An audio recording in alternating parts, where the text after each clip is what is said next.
اعوذ باللہ من الشیطان الرجیم بسم اللہ الرحمن الرحیم۔ نالج فیکٹری کے معزز دوستو السلام علیکم۔ ناظرین اکرام، آج کل کچھ تصاویر اور ویڈیوز سوشل میڈیا پر بہت زیادہ وائرل ہو رہی ہیں اور عوام بھی اس بارے میں اپنی مختلف آراء پیش کر رہی ہیں۔ ان تصاویر اور ویڈیوز میں یہ صاف طور پر دیکھا جا سکتا ہے کہ مسجد نبوی کے احاطے میں بڑی شاندار اور لگژری گاڑیاں موجود ہیں، جن کے بارے میں یہ دعویٰ کیا جا رہا ہے کہ یہ سعودی شہزادوں کی اپنی پرسنل پروٹوکول والی گاڑیاں ہیں جنہیں مسجد نبوی کے احاطے تک آنے کی اجازت دی گئی ہے۔ اس حوالے سے عوام اپنے غم و غصے کا اظہار کرتے ہوئے اسے مسجد نبوی کی توہین سے جوڑ رہی ہے اور اس حرکت کو سعودی حکمرانوں کی کم فہمی اور دین سے کم ہوتی ہوئی رغبت کے ساتھ جوڑا جا رہا ہے۔ آج کی اس ویڈیو میں ہم اس بارے میں حقائق پر مبنی بات کریں گے اور آپ کو یہ بتائیں گے کہ آخر معاملہ کیا ہے اور اس بارے میں عوام کا کیا رد عمل ہے۔ یہ سب کچھ ہم آپ کو آج کی اس ویڈیو میں بتائیں گے، لہٰذا آپ سے گزارش ہے کہ ویڈیو کو آخر تک ضرور دیکھیے گا۔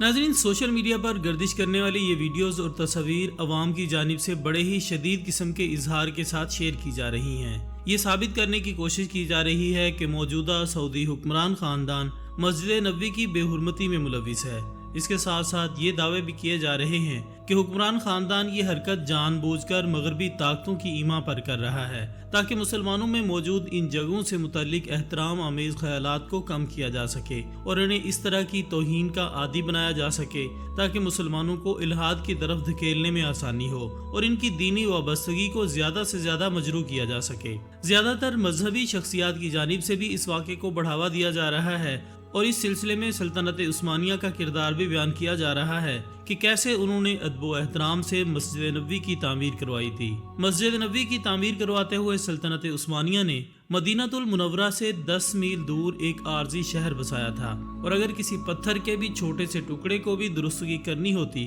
تو اسے 10 میل دور اس شہر واپس بھیجا جاتا تاکہ مدینہ منورہ میں پیدا ہونے والی تعمیراتی شور سے مسجد نبوی کی بے حرمتی نہ ہو۔ حالانکہ یہ بے حرمتی کے زمرے میں نہیں آتا تھا، لیکن یہ ادب کا ایک انوکھا انداز تھا جسے عثمانی ترکوں نے اختیار کیا اور وہی آج کے اس زمانے میں بھی ضرب المثل بن گیا اور ادب کا وہی انداز اپنانے پر زور دیا جانے لگا۔ اسی حوالے سے عوام سعودی حکومت پر سیکھ پا ہے کہ آخر یہ گاڑیاں یہاں تک لانے کی جرت ہی کیسے کی گئی۔ اس سلسلے میں اگر ہم دیانتداری سے بات کریں اور سعودی عرب میں مقیم خاص طور پر مدینہ منورہ میں مقیم پاکستانیوں کی جانب سے دی گئی وضاحتوں کو دیکھیں تو ہمیں پورے معاملے کی سمجھ آ جاتی ہے۔ دراصل بات کچھ یوں ہے کہ مسجد کا یہ حصہ جس میں یہ گاڑیاں کھڑی ہوئی دکھائی دے رہی ہیں یہ مسجد نبوی کا بیرونی احاطہ ہے جہاں پر نماز ادا نہیں کی جاتی۔ یہ حصہ جس کے نیچے تہہ خانوں میں بیت الخلاء بھی موجود ہیں، اس کے اوپر یعنی گراؤنڈ فلور پر صفائی کے لیے کمرے تیار کیے گئے ہیں۔ یہاں پر مسجد نبوی کی صفائی کے لیے سامان رکھا جاتا ہے اور مسجد نبوی کی صفائی کرنے والی چھوٹی الیکٹرک گاڑیاں بھی یہاں پر دھلنے کے لیے آتی ہیں۔ یہاں اس احاطے میں آپ مختلف ویڈیوز میں لوگوں کو جوتوں سمیت چلتا پھرتا بھی دیکھ سکتے ہیں، جس سے یہ اندازہ لگانا دشوار نہیں کہ یہاں گاڑیوں کی آمد و رفت ایک معمول کی بات ہے۔ اس سے یہ اندازہ کرنا بھی مشکل نہیں کہ گاڑیاں مسجد نبوی کے اندر سے گزر کر یہاں تک نہیں آئیں، بلکہ یہ احاطہ ہی مسجد نبوی سے باہر محراب سے آگے والی سائڈ پر بہت آگے جا کر بنا ہوا ہے۔ اس لیے یہاں یہ گاڑیاں کھڑی ہونے کو بے حرمتی، بے ادبی یا گستاخی نہیں کہا جا سکتا۔ ایک وجہ یہ بھی ہے کہ یہاں پر مسجد نبوی کی صفائی کرنے والی چھوٹی الیکٹرک گاڑیاں بھی دھلنے اور صاف ہونے کے لیے آتی رہتی ہیں اور یہ گاڑیاں بھی مسجد نبوی میں گھومتی پھرتی ہوتی ہیں، جو کہ خود کار گاڑیاں جن کی مدد سے مسجد نبوی کی صفائی کی جاتی ہے۔ اب سوال یہ پیدا ہوتا ہے کہ آخر ان تصاویر اور ویڈیوز کو اس حوالے سے پھیلایا ہی کیوں جا رہا ہے؟ تو اس بات کو سمجھنا دشوار نہیں کہ اس حوالے سے پہلے بھی اس طرح کی بہت ساری ویڈیوز، بے سر و پا کہانیاں اور افواہیں گردش کرتی رہتی ہیں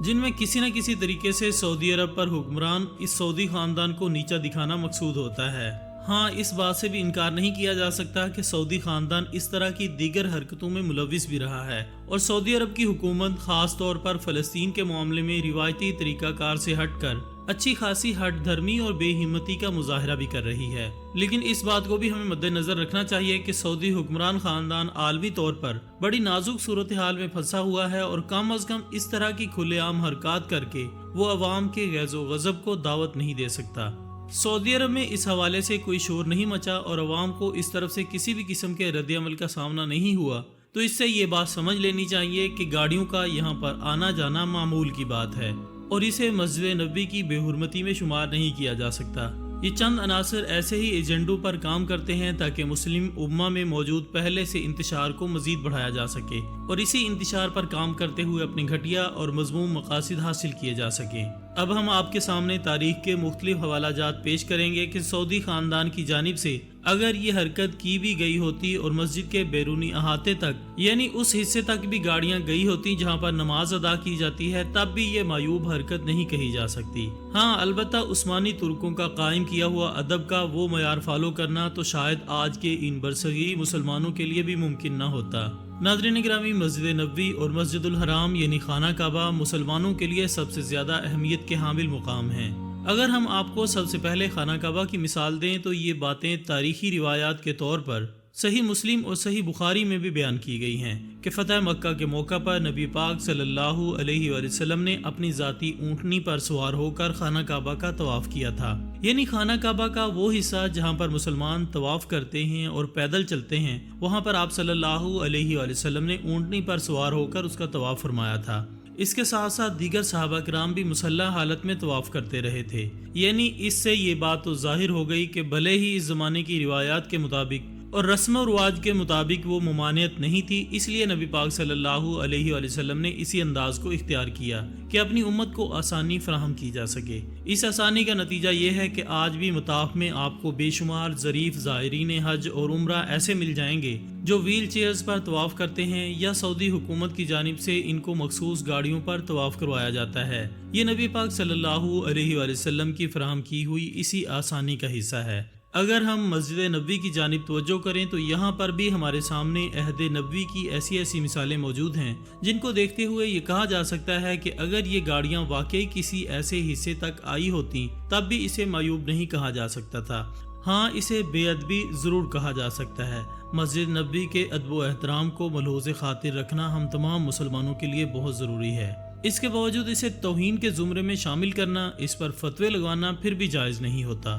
نبی پاک صلی اللہ علیہ وآلہ وسلم کے زمانے میں بھی مسجد نبوی میں اونٹ بھی باندھے جاتے رہے ہیں اور مسجد نبوی کے صحن میں ہی نجران کے عیسائی وفد کو بھی خیمے لگا کر ٹھہرایا گیا تھا۔ اسی کے ساتھ ساتھ مسجد نبوی کے صحن کے اندر ہی ازواج مطہرات کے حجرے موجود تھے جہاں پر نبی پاک صلی اللہ علیہ وآلہ وسلم کی ازواج مطہرات رہا کرتی تھیں۔ ایسے کئی واقعات تاریخ سے ثابت ہیں کہ مسجد نبوی کے اندر کئی بار جانور بھی لائے گئے اور انہیں وہاں پر باندھا بھی گیا۔ اکثر اوقات تو یہ جانور باہر ہی رکھے جاتے تھے، لیکن کئی مواقع پر یہ جانور اندر بھی لائے جاتے تھے۔ اسی طرح سے روایات سے یہ بات بھی ثابت ہے کہ مسجد نبوی کے صحن میں جنگی مشقیں بھی ہوا کرتی تھیں اور یہاں پر مسلمانوں کو دشمنوں سے لڑنے کی تربیت بھی دی جاتی تھی۔ ان مثالوں سے ایک بات تو واضح ہو جاتی ہے کہ اس طرح کی کسی حرکت کو توہین کے زمرے میں شمار نہیں کیا جا سکتا۔ ہاں بحیثیت مسلمان ہم سب اس کو بے ادبی ضرور کہہ سکتے ہیں۔ تو ناظرین یہ تھی ہماری آج کی ویڈیو، انشاءاللہ ہم بہت جلد دوبارہ حاضر ہوں گے ایک اور اچھی سی ویڈیو کے ساتھ۔ تب تک اپنا، دوستوں، رشتہ داروں اور گرد و نواح کے تمام لوگوں کا بہت خیال رکھیے گا۔